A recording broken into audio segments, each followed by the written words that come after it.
افسوس یہ ہوتا ہے کہ رمضان المبارک اس میں بھی وہی سیاستیں، وہی خوش گپیاں. میں تو دعا مانگتا رہتا ہوں کہ اللہ روزوں میں کوئی الیکشن نہ آئے. آپ بھی آمین کہہ دیں. ورنہ وہی مصیبتیں، وہی جھوٹ سچ، وہی دروازوں پہ وہی. خدا کا واسطہ بس کر دو، رمضان شریف ہے، ٹھہر جاؤ ذرا. کیا ہو گیا ہے؟ میرے نبی پاک صلی اللہ علیہ وسلم نے فرمایا 11 مہینے جنت سجائی جاتی ہے اور پھر رمضان میں اللہ اپنے بندوں کے لیے جنت کے دروازے کھول دیتا ہے. 1 گھنٹہ پہلے صفائی کرتے ہیں مہمان نے آنا ہو تو 1 گھنٹہ، ورنہ بچے دوبارہ سے پھر چیزیں بکھیر دیں گے. 1 گھنٹہ پہلے صفائی ہوتی ہے، لمبی نہیں. لیکن میرے نبی پاک نے فرمایا رمضان کے لیے رب کریم 11 مہینے جنت کو سجاتا ہے. چھوٹی بات ہے، روزے آ گئے، معمولی حیثیت ہے. ہم لوگ انہی معاملات میں، میں منع کرتا ہوں، ہمیشہ منع کرتا ہوں، آپ کو ہر سال منع کرتا ہوں. میں پابندی سے 1-2 اخبار ڈیلی دیکھتا ہوں. میرا ناشتہ نہیں ہوتا جب تک اخبار نہ ہو، چونکہ بزرگوں کا فتویٰ ہے جمعے کا خطبہ وہ دے جو عالمی حالات سے باخبر ہو. ہم کوئی رسمی تقریر نہیں کرتے کہ لوگوں کو کہیں کہ روزے آ گئے ہیں تو کون سا مہینہ چل رہا ہے تو مہینے کے حساب سے خطاب ہو. رسول اللہ صلی اللہ تعالیٰ علیہ وسلم کی امت کے جو ذمہ دار اور پہرے دار ہوتے ہیں انہیں امت کی پہرے داری کرنی ہوتی ہے. اس لیے وہ یہ نہیں دیکھیں گے کہ کون سا موضوع چل رہا ہے اس پر میں نے 1 گھنٹہ گزارنا ہے. ترجیحات پر بات ہوگی. بات یہ عرض کر رہا تھا کہ میں رمضان شریف میں اخبار نہیں دیکھتا. میری اپیل ہے آپ سے کہ آپ رمضان شریف میں نہ رمضان ٹرانسمیشن بھی نہ دیکھیں، ٹی وی پہ خبریں بھی نہ سنیں. سارا سال سنیے خبریں. ہماری خبریں سننے سے ملک میں کیا انقلاب آ گیا. یا وہ جو ہم نے چوک میں کھڑے ہو کے تجزیہ کیا تھا اس سے کتنے لوگ سنور گئے. چھوڑیں، جتنا وقت ملے وہ آ کے مسجد میں بیٹھے، اللہ کے گھر میں وقت گزارے، ٹائم دیں. عبادت آپ کو زندہ کرے گی، روحانیت پیدا کرے گی، توانائی آئے گی، خوبصورتی آئے گی آپ کے اندر، آپ زندہ رہیں گے. دنیا داری دلوں کو مردہ کرتی ہے. قرآن کی تلاوت، اللہ کا ذکر، مسجد کی حاضری روح اور دل کو زندہ کر دیا کرتا ہے. مسجد میں بیٹھیں، وقت دیں، مہربانی کریں. اور یہ بھی آج میں بڑی ذمہ داری سے عرض کر رہا ہوں، اگر آپ کبھی زندگی میں مجھے بھی دیکھیں نا ٹی وی میں کسی عورت کے ساتھ میں کسی پروگرام پہ بیٹھا ہوں تو آپ بالکل لحاظ نہ کریں. آپ بالکل وہ چینل بند کر دیں. ہمیں ضرورت ہی نہیں. میرے لیے کوئی مفتی دلیل نہیں ہے. وہ عورت کے ساتھ بیٹھا ہے پروگرام میں. میں نے تو وہ والا قرآن پڑھا جس میں اللہ کریم نے کہا عورتیں آ جائیں تو مرد نظریں نیچی کر لیں. ہم نے تو وہ والا قرآن پڑھا جس میں حکم ہے کہ مرد آئے تو عورت اپنی نظر نیچی کر لے. تو جہاں علامہ صاحب کے سامنے لڑکی بیٹھی ہے ٹی وی میں انٹرویو لے رہی ہے وہاں نظریں نیچی ہوتی ہیں؟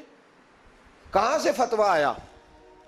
حضرت جنید بغدادی تو فرمایا کرتے تھے کہ حسن بصری پڑھانے والا ہو، رابعہ بصری پڑھنے والی ہو.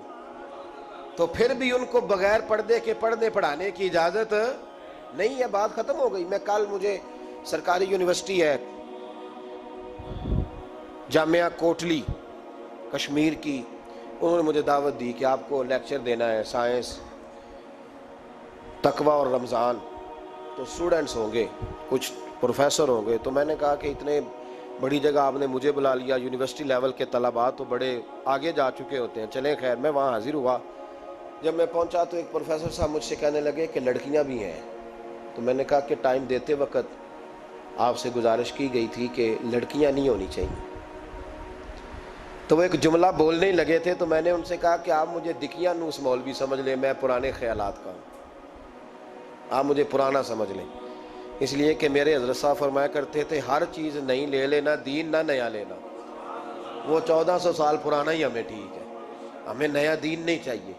کہنے لگے جی وہ بچیاں تھوڑی پیچھے بیٹھ جائیں گی. میں نے کہا آپ درمیان میں پردہ لگا لیں، میں انہیں نہ دیکھوں وہ مجھے نہ دیکھیں. ٹھیک ہے، بات سنیں، ختم ہو گئی. لیکن اگر وہ سامنے بیٹھیں گی تو ہم نہیں بات کریں گے. تو وہ چونکہ پی ایچ ڈی لیول کے لوگ ہوتے ہیں، زیادہ پڑھے ہوتے ہیں، دلائل دینے کی کوشش کی. تو میں نے کہا میں دلیل نہیں سنتا، میں سنتا ہوں یا اللہ کا قرآن یا مصطفیٰ کا فرمان. تو آپ مہربان. لیکن انہوں نے ضد نہیں کی، بڑے اچھے لوگ تھے. انہوں نے کہا جی ٹھیک ہے لڑکیاں نہیں بیٹھیں گی. میرا عرض کرنے کا مقصد یہ ہے کہ کیا فرق پڑتا ہے ہمیں. بہت سارے ذرائع ہیں عورتوں تک پیغام پہنچانے کے، پیغام پہنچ جاتا ہے، کوئی عرض نہیں. آپ باپ پردہ بندوبست کریں. ہمارے رمضان کے فجروں کے درس میں ہزاروں کی تعداد میں عورتیں آتی ہیں، ان کے لیے باپردہ بیٹھنے کا بندوبست ہے. لیکن کوئی ضروری ہے کہ ٹی وی پہ ایک عورت بن سور کے سامنے بیٹھے اور آپ اس کے سوالوں کے جواب دیں؟ ہمارے لیے نہ کوئی مفتی دلیل ہے نہ کوئی شیخ الحدیث دلیل ہے. اس طرح کا کوئی مفکر محقق ہمارے لیے دلیل نہیں. ہمارے لیے دلیل رسول اللہ کی ذات ہے صلی اللہ تعالی علیہ. ختم ہو گئی بات. اس لیے کوئی ایسی ٹرانسمیشن نہ دیکھو, کسی طرف توجہ نہ کرو. یار 30 تو روزے ہیں, وہ بھی کئی دفعہ 29 ہو جاتے ہیں. اللہ کہہ رہا ہے ایام معدودات, ایک گنتی کے دن ہے. اور میرے بھائی کیا مصیبت ہے, میرا وقت نہیں گزر رہا. آپ یقین کریں اللہ جانتا ہے, ہم تو رمضان کو زنجیریں ڈالتے ہیں. یہ کام بھی رہ جاتا ہے, رمضان گزر جاتا ہے. یہ بھی رہ جاتا ہے, رمضان گزر جاتا ہے. یہ بھی نہیں ہو پاتا رمضان, پتہ نہیں کس وقت روزے آتے ہیں, کب نکل جاتے ہیں. کہتے ہیں میرا وقت نہیں گزرتا تو میں ٹی وی دیکھتا ہوں. قرآن سارا پڑھ لیا ہے, حدیثوں کا مطالعہ ہو گیا, اپنی آخرت کے لیے نفل سارے پڑھ لیے, تسبیحات ساری ہو گئی. جو اب ٹائم نہیں گزرتا تھا تو ٹی وی پہ جا بیٹھے. کدھر چلے گئے ہم؟ علامہ اسماعیل حقی نے حدیث لکھی. حضرت عائشہ صدیقہ رضی اللہ تعالیٰ عنہ فرماتی ہیں, تفسیر روح البیان میں موجود ہے, کہتی ہیں ایک دن حضور اچانک میرے ساتھ آرام فرماتے, بستر سے اٹھے نکل گئے. ہمیشہ نبی پاک علیہ السلام کا طریقہ مبارکہ تھا, جب رات کو تہجد کے لیے اٹھتے تو کہتے ابو بکر کی بیٹی حق تیرا ہے, وقت تیرا ہے, پر اگر تو اجازت دے تو میں اپنے اللہ کو راضی کر لوں. آج حضور نے پوچھا ہی نہیں, بستر سے اٹھے چلے گئے. کہتی میں اٹھی, میں نے دائیں بائیں دیکھا, محبوب نظر نہ آئے. حضور کی تامد استعمال شدہ پڑی تھی, وہ تامد میں نے اٹھا کے اوڑھ لی اور میں نکل گئی حضور کو تلاش کرنے. کہتی ہیں جب میں باہر گئی مسجد نبی شریف کے ساتھ جنت البقیع کی جانب, نبی پاک سجدے میں تھے. کہتی ہیں میں گئی, تھوڑی دیر کھڑی ہوئی, حضور نے آہٹ سنی تو پوچھا تو کون ہے؟ میں نے کہا میں عائشہ ہوں. تو محبوب نے فرمایا یہ عائشہ کون ہے؟ میں نے کہا یا رسول اللہ میں آپ کی زوجہ. فرمایا زوجہ کیا ہوتی ہے؟ یا رسول اللہ میں ابو بکر کی بیٹی. تو نبی پاک نے فرمایا یہ ابو بکر کون ہے؟ حضرت عائشہ کہتی ہے میرا کلیجہ پھٹنے کو آیا, میں وہاں سے پریشان حال واپس آئی. جب میں گئی تھی تب بھی ہلکی ہلکی بارش تھی, واپس لوٹی تو پھر بھی ہلکے ہلکے قطرے بارش کے گر رہے تھے. میں آ کے ہامتی کامتی بیٹھ گئی, تھوڑی دیر گزری تو نبی پاک تشریف لے آئے. تو حضور صلی اللہ تعالیٰ علیہ وسلم نے مجھے پریشان دیکھا تو کہا عائشہ کیا ہوا؟ کہا حضور آج وہ ہوا ہے جو کبھی نہیں ہوا.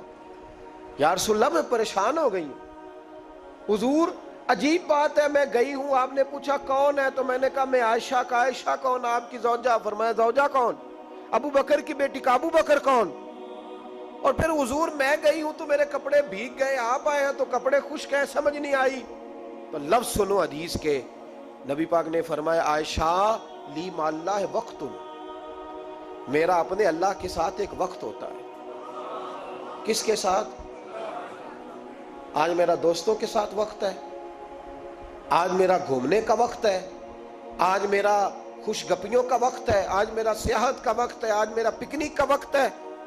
میرے نبی پاک نے فرمایا لی مع اللہ وقت, عائشہ میرا اپنے اللہ کے ساتھ, میرا اپنے اللہ کے ساتھ ایک وقت ہوتا ہے. اس وقت نہ وہاں کوئی فرشتہ آ سکتا ہے, نہ کوئی نبی اور مرسل آ سکتا ہے. جب فرشتہ اور نبی نہیں آ سکتے تو عائشہ اور ابو بکر کیسے آ سکتے ہیں؟ تو کہا یا رسول اللہ پھر وہاں ہوتا کون ہے؟ تو حضور فرمانے لگے ایک میں ہوتا ہوں, دوسرا میرا رب ہوتا ہے, تیسرا کوئی موجود نہیں ہوتا. امت کو درس دیا ایک وقت 24 گھنٹوں میں ایسا لایا کر جس میں تو اپنے رب کو دکھڑے سنائے, جس میں تو دعائیں مانگے, جس میں تو عرض و نیاز کرے, جس میں تو اپنے گناہوں کی معافی چاہے.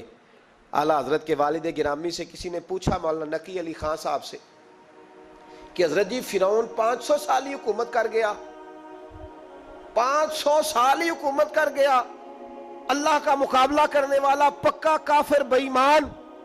تو آپ فرمانے لگے ملا رومی کی وہ کتاب پڑھو مثنوی, جس میں انہوں نے لکھا ہے کہ جب ساری دنیا سو جاتی تھی تو فرعون اٹھ کے مصلے پہ بیٹھتا تھا, کہتا تھا یا اللہ معاف کر دے, رب تو ہی ہے, گناہگار بڑا ہوں پر مہربانی کر. روز معافیاں مانگتا تھا تو رب کریم کی قدرت نے مہلت دی کہ روز توبہ کرتا ہے, چلو ایک دن سچی بھی کاری جائے تو اچھا ہے. اللہ نے مہلت دی.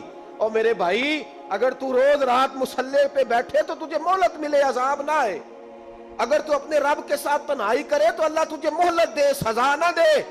لیکن ہم یہ وقت نکالتے ہی نہیں, اللہ کے ساتھ میت کا ہمارا مزاج ہی نہیں. ترمذی شریف میں نبی پاک علیہ السلام نے فرمایا دنیا داروں کو دکھڑے نہ سنایا کر, مالداروں کے سامنے رونے نہ رویا کر. یہ تجھے کیا دے سکتے ہیں؟ تو اٹھ کے جائے گا تو کہیں گے محنت کرتا نہیں، روز مانگنے آ جاتا ہے۔ دنیا داروں کو دکھڑے نہ سنا، اور میں دکھ سنا تو اپنے رب کو سنا، اللہ والوں کو سنا، اللہ کے نبی کو سنا۔ اس سے مراد یہ سارے کہا دکھڑے اپنے رب کو سنا۔ اگر تو اپنے رب کو دکھڑے سنائے گا تو تھوڑی دیر ضرور ہوگی، لیکن ایک دن ایسا ضرور آئے گا، میرے مصطفیٰ کریم فرماتے ہیں رب تجھے دنیا سے بے نیاز کر کے مالا مال فرما دے گا۔ دھوکے کا مزاج نہ بنا، کینچی لے کے نہ گھوم کے کیسے جیب کاٹ سکتی، اللہ کو دکھڑے سنا۔ حضرت عائشہ عرض کرنے لگی حضور چلے یہ تو سمجھ آ گئی، لیکن بارش مجھ پہ پڑی آپ پہ پڑی نہیں، تو کہا عائشہ تم نے اڑا کیا تھا؟ کہا حضور آپ کی طامت، فرمایا بارش کوئی نہیں تھی، جب تو نے میری طامت لی تو خدا کی رحمتیں تم پر برسنے لگ گئی۔ تو حضور کے وجود سے لگی ہوئی چیز کوئی اوڑھ لے تو رحمت برستی ہے، تو میرے نبی کی مسجد چومنے سے کیوں رحمت نہیں برستی؟ جالی چومنے سے کیوں نہیں برستی؟ جہاں جہاں حضور رکے، جہاں جہاں نبی پاک ٹھہرے، وہاں جانے سے کرم کیوں نہیں ہوتا؟ تو عزیزو یاد رکھو، رمضان میں ایک ڈیوٹی آپ نے یہ کرنی ہے کہ عبادت کو وقت دیں، ٹائم نکالیں۔ جو اتنے سے بھی فارغ ہے نا، وہ 19ویں روزے تک کل فارغ ہو کے 20 کو اعتکاف بیٹھے۔